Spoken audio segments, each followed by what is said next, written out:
All right, let's dive into a pretty provocative idea from our source material today. One that might just change how you see, well, everything. It all kicks off with this simple, unsettling statement. Just let that sink in for a second. It's a huge claim, right? But the argument here isn't what you probably think. This isn't about blaming people for acting childishly or anything like that. No, it's about something way, way deeper. And just to be super clear, the source is insisting this isn't some poetic critique of our culture's immaturity. And there is the core of the entire argument. The problem isn't our choices or our behavior, not really. It's our biology. It's about the actual state of our nervous systems. So, what does a civilization run by, well, non-adults actually look like? It's got nothing to do with how smart we are or how competent we are at our jobs. It's about the very rhythm, the pulse of our society. You can probably feel this. It's like our institutions, our relationships, even our own sense of who we are, it all seems to be operating on this fragile, thin-skinned frequency. It creates this constant, nagging feeling of being unanchored because we're missing the one thing that has always stabilized human societies. This totally redefines what we think of as wisdom. It's not about having sharp opinions or knowing a ton of facts. Eldership, or what you might call true adulthood, is presented here as a physiological capacity. It's a regulatory function of a settled, mature nervous system. And here's what those capacities look like in the real world. The ability to absorb tension without just passing it along, to slow things down when everyone else is freaking out and speeding up. These aren't just nice character traits. They're the biological output of a fully developed nervous system. Which begs the question, why are they so rare now? And this brings us right to the heart of the problem. This isn't about some individual failing, it's an environmental one. Okay, so this is the crucial point.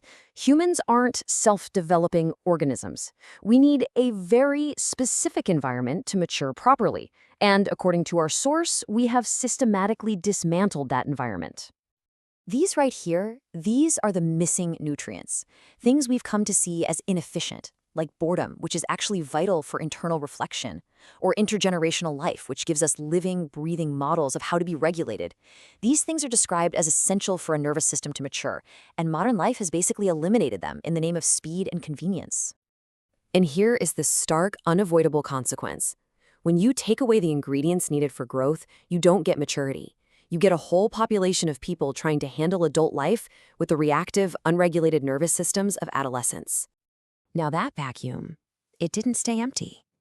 Our nervous systems are hardwired to seek regulation and guidance. So when true eldership vanished, we latched on to something else. These are the modern stand-ins. Influencers, ideological groups, and especially algorithms and AI. They've all stepped in to perform this kind of distorted version of the elder function, offering us a quick hit of stability and guidance in a really chaotic world. Just look at this comparison. The algorithm is the perfect anti-elder. Where a real elder slows things down and widens your perspective, the algorithm accelerates your reactivity and narrows your focus. It's actively training our nervous systems away from maturity. And this is the critical danger we're facing. See, the problem isn't AI itself. The problem is that AI is showing up in a civilization that doesn't have the internal regulation to use it as a tool. An unfinished nervous system doesn't use a tool like this. It attaches to it like a parent. Okay, so let's make this a little less abstract. The source actually traces this collapse through recent generations, and you can see how the breakdown just cascades over time. With each generation, less of that developmental ecology was passed down. The post-war generation, they still had fragments of that steadiness, but didn't really transmit it. Gen X grew up after the chain had snapped, so they couldn't model what they never got. Millennials got concepts and therapy instead of actual embodied presence. And by the time we get to Gen Z and Alpha, the fragmentation is almost total. They're being asked to grow in soil that has no memory of trees.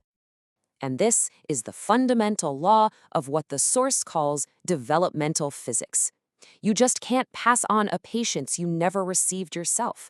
You can't model emotional regulation you never actually witnessed. It's an embodied inheritance, you see, and that chain has been broken. So, after a diagnosis that grim, where on earth do we go from here? Well, This final section moves us away from the problem and towards the incredibly difficult path forward. And this is key. This isn't a self-help project. You can't just meditate your way to eldership when the whole environment is pushing you in the opposite direction. The solution has to be systemic. We actually have to rebuild the conditions for growth. These are the raw materials. It means we have to consciously reintroduce things like containment, creating safe boundaries, an apprenticeship, learning through real embodied example. It's about deliberately choosing rhythm over frantic pace and stability over constant churn, right in our own families and communities. And this completely redefines leadership for the future. In a world that's only getting faster and more chaotic, the most vital and anchoring people won't be the oldest or the smartest. They'll be the ones who have the capacity to stay slow, to absorb tension, and to offer a steady rhythm for everyone else. So in the end, this really isn't a message of despair. It's actually framed as a call to action. The breakdown of the old world is an invitation to consciously build the new one, starting from the only place that can actually take root, the human nervous system. And that's really the question this whole explainer leaves us with, isn't it? It stops being just a big societal challenge and becomes a very personal one. In a world that demands more speed, maybe the most radical, most necessary act is to cultivate slowness.